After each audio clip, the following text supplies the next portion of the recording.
امام حسین رضی اللہ تعالیٰ عنہ کا قافلہ تو شعبان کے مہینے میں چلتا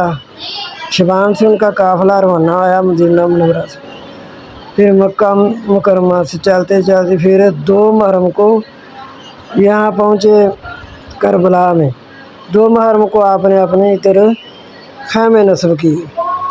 تو پھر ادھر بات چیت تو ہوتی رہی، لیکن 7 محرم کو یزیدی لشکر نے امام حسین رضی اللہ تعالیٰ عنہ کا پانی بند کر دیا، ان کے قافلے کا پانی بند کر دیا۔ تو پھر افسوس تو آتا ہے، جتنا افسوس کریں اتنا ہی کم ہے کہ مسلمان ہو کر انہوں کو یہ پتہ ہی نہ تھا کہ ہم کس ہستی کا پانی بند کر رہے ہیں، ہم کن لوگوں کا پانی بند کر رہے ہیں، ہم اہل بیت کا پانی بند کر رہے ہیں۔ ان کو اگر اہل بیت کی محبت ہوتی تو ایسا کبھی بھی قدم نہ اٹھاتے۔ آج علماء کوئی ادھر کی بات کرتے ہیں کوئی ادھر کی کرتے ہیں، بے شک لیکن میرا اندازہ ہے کہ اگر ان کے دلوں میں اہل بیت کی محبت ہوتی تو حضرت امام حسین کے ساتھ اتنی باتیں نہ کی جاتی جتنی انہوں نے میدان کربلا میں کی۔ جب اتنے مذاکرات کے بعد پھر انہوں نے پانی بند کر دیا، تو کیا یہ پھر بھی کہنا کہ فلاں کا قصور نہیں؟ مان لیتے ہیں کہ یزید کا قصور نہ ہوگا، لیکن حضرت عمر رضی اللہ تعالیٰ عنہ فرماتے تھے کہ اگر میری سلطنت میں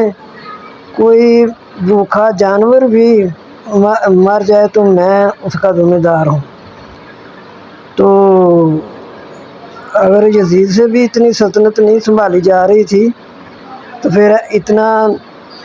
اسی لیے ظلم ہوا نا۔ بے شک یزید کے بارے میں وہ بھی ہم جانتے ہیں کہ نبی صلی اللہ علیہ وسلم نے ان کے بارے میں خوشخبری دی ہے کہ جو قسطنطنیہ کو فتح کرے گا وہ لشکر جنت میں جائے گا۔ یہاں تک یہ بات کہ جن کے بارے میں اتنیاں خوشخبریاں، یہ جنتی لوگوں کے جنتی نوجوانوں کے سردار ہوں گے، یہ میرے پھول ہیں، جنہیں لوگوں نے ان کو دکھ دیا انہوں نے مجھے دکھ دیا، جنہوں نے ان کو دکھ دیا انہوں نے مجھے دکھ دیا، میں حسین سے ہوں، حسین مجھ سے ہے۔ پھر جو حضرت امام حسن تھے ان کی شکل بھی آپ صلی اللہ علیہ وسلم جیسی تھی۔ آپ صلی اللہ علیہ وسلم نے حضرت حسن رضی اللہ تعالیٰ عنہ کو اٹھایا ہوا ہے تو باہر لے کر گئے ہیں، تو حضرت ابوبکر صدیق راستے میں ملتے ہیں، فرماتے ہیں کہتے ہیں کہ اللہ کے ساتھ حضرت علی بھی ہیں، تو آپ فرماتے ہیں عرض کرتے ہیں حضرت ابوبکر صدیق کہ یہ حسن کی جو شکل ہے یہ علی آپ جیسی نہیں ہے، اس کی شکل تو اپنے نانا پر ہے۔ تو حضرت علی مسکرائے، تو اس لیے یہ ادھر بات ہم تو یہ دیکھتے ہیں کہ ادھر ہستی کون سی تھی، ان کی جتی کی دور سے وار دیتا یزید سلطنت کو، کیوں اتنی ضد کی کہ ماں نے پھر ان کے والد نے بھی ان کو نصیحت کی اگر ان 5 گھروں میں سے تیرے آگے کوئی آئے تو ان کا لحاظ رکھنا۔ تو پھر جب کہ انہی کا لشکر تھا جنہوں نے حضرت امام حسین کو اتنا دکھ دیا، ان کے سامنے ان کے فرزندوں کو شہید کر دیا، پانی کو بند کر دیا، جو آپ نے 3 شرطیں بھی پیش کی ان میں سے ایک شرط بھی نہ مانی۔ آپ ادھر سے آپ جنگ کے ارادے سے گئے ہی نہیں، آپ فرما رہے ہیں کہ مجھے نا واپس جانے دو، وہ بھی انہوں نے نہ مانا۔ یہ کہنا تو نہیں، لیکن خوف آتا ہے یہ بات کرتے ہوئے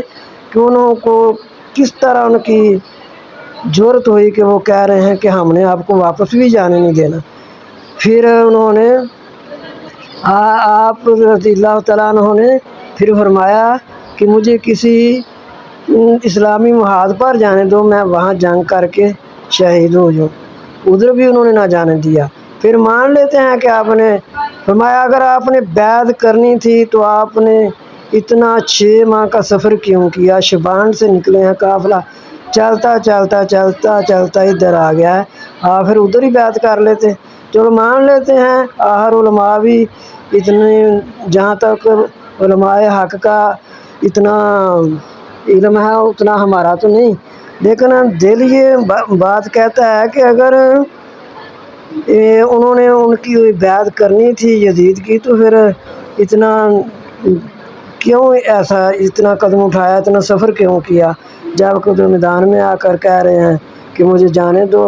میں یزید کی بیعت کر لیتا ہوں۔ تو اس لیے یہ زیادہ لمبی ہو جائے گی۔ پھر دوسری